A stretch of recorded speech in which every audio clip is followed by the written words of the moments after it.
In this video, I am going to tell you all about a grape variety that holds a truly special place in the world of wine. It's very popular, it's globally recognized, and it's responsible for some of the most elegant, and yes, often the most expensive, wines on the planet. And the grape? Pinot Noir. Make sure to stick around to the end of the video because we are going to taste together a great example of Pinot Noir from the birthplace of this amazing variety. I am Jacqueline, and this is our channel, Our Glass of Wine, which is all about wine education and wine tastings. So without further ado, I am going to get started and give you a little bit of theory before we jump to the tasting. All right, so Pinot Noir. The grape's main trait is that it's really sensitive to where it's grown. It expresses subtle differences in soil and climate, what we call terroir, like few other grapes. It is definitely a cool climate grape. It thrives in regions with long, cool growing seasons, which allow it to ripen slowly and develop complex flavors, while still retaining a signature acidity. Too much heat, and Pinot Noir will lose its finesse and develop overly jammy flavors and aromas. A key factor to all of this is the grape's skin. Pinot Noir has a notoriously thin skin, and while this is key to its main characteristics that we mentioned earlier, it also makes it particularly hard for vine growers to manage in the vineyard. In fact, Pinot Noir is notoriously susceptible to fungal diseases like mildew and rot, as well as to spring frosts. All in all, we can say that Pinot Noir is not among the easiest varieties to cultivate. So how does this thin skin and cool climate preference translate into your glass? Well, visually, you will often see Pinot Noir as lighter in color than many other reds, like a Cabernet or Merlot. Also, you can expect a wine that is typically light to medium-bodied and defined by a bright, high acidity with generally soft, medium tannins that will feel smooth rather than harsh. As far as an aroma profile, classic Pinot Noir will have bursts of fresh, small red fruits like cranberries, cherries, raspberries, strawberries, and even red plums. Sometimes you might even catch a lovely floral hint like violets or rose petals or spicy notes of cloves. It's a grape that ages gracefully. With time in the bottle, those fresh fruit notes will evolve into more complex,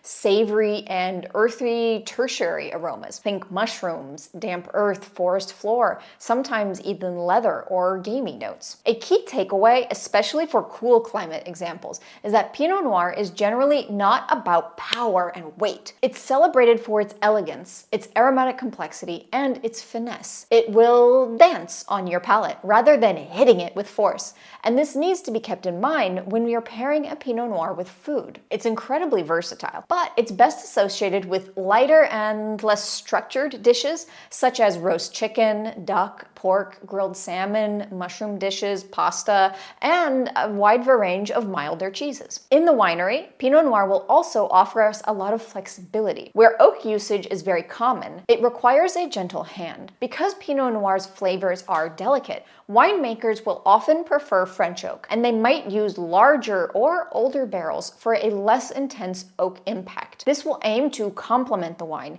adding hints of vanilla and spice, but without overwhelming the bright fruit. As we will see in a bit, Burgundy wines are an astounding example of this style. Of course, unoaked Pinot Noirs are common as well, and they are typically fermented and aged in stainless steel tanks for a more protective winemaking style. These techniques will preserve the pure, vibrant fruit character and will result in fresher, more youthful, light-bodied tasting wines. And of course, we should not forget that Pinot Noir is a cornerstone of traditional method sparkling wine production worldwide. In fact, it's one of the 3 main grapes that will be used to make champagne, providing a little bit of structure, red fruit notes, and backbone to the wines. It can be used in blends with other varieties as well, especially Chardonnay and Meunier, but it will also be vinified on its own, and in this case, the wine will be referred to as a Blanc de Noir, which is French for white wine from a black grape.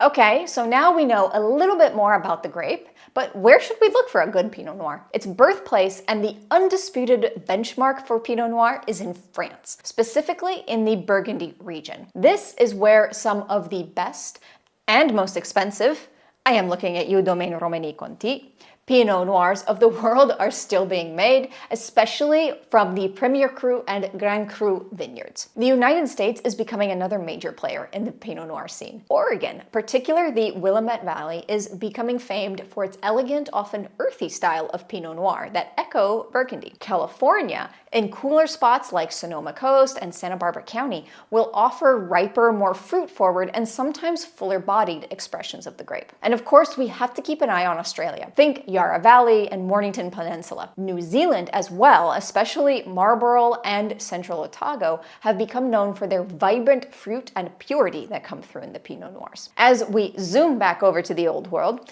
Germany has become a powerhouse for high-quality Pinot Noir that is known locally as Spätburgunder. In Italy, we will find Pinot Nero, and it shines particularly brightly in the cool alpine region of Trentino Alto Adige, or Sud Tirol. We will see an elegant, aromatic red wine that will be still or sparkling in the classic method, where we will see it called Trento Doc. And with that, we are done with the theory section. Before moving on with the tasting, if you did find this video interesting or useful, please consider liking it below. It helps a lot with the channel's growth. Thank you so much. Now, let's have a look at what we've got here. As you can see from the label, which is a lesson in how to properly store wine, this Pinot Noir comes from Burgundy. It is an AOC wine, and specifically the appellation is Bourgogne Haute Côte de Beaune. We won't get into the details of the complex Burgundy appellation system. That is a subject for a whole nother video. But let's just say that this is a good wine to give us an idea of what a typical and approachable Pinot Noir from Burgundy might be like. It's also will give us a little hint at aging because this is a 2016 vintage. All right, let's get going. It's a really pretty color that we see light, just like we know a Pinot Noir usually is. It's not deep. A nose that, while it's fairly intense, but not totally wow. It's a little bit like tucked back in there. I get nice hints of cherry. I get a touch of like a dried rose petals.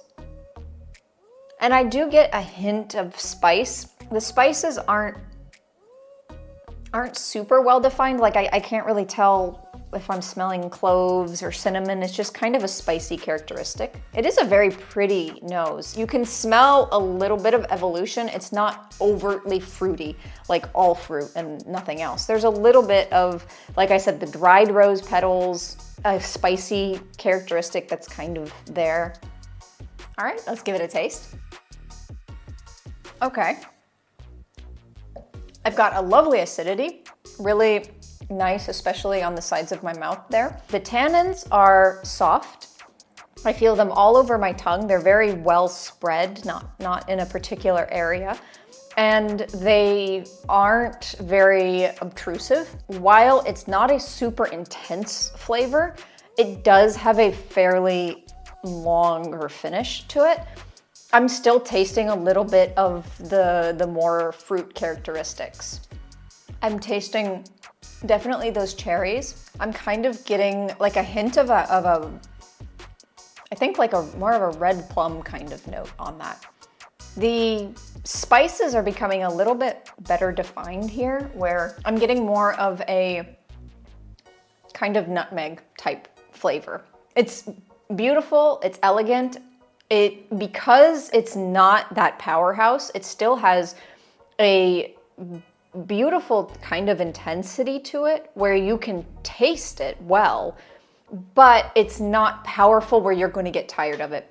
This is easily a wine that you could just enjoy sipping continually. And I think that's part of the beauty of Pinot Noir, is that it gives you the availability to enjoy the wine more than just a glass. So in the end, I think this was a very nice representation of what a Pinot Noir from Burgundy can offer us. I mean, I remember tasting this wine when we visited the winery Patriarche in Beaune in Burgundy a few years ago, and I think it's aged quite nicely. And overall, yeah, Pinot Noir from Burgundy is quite good.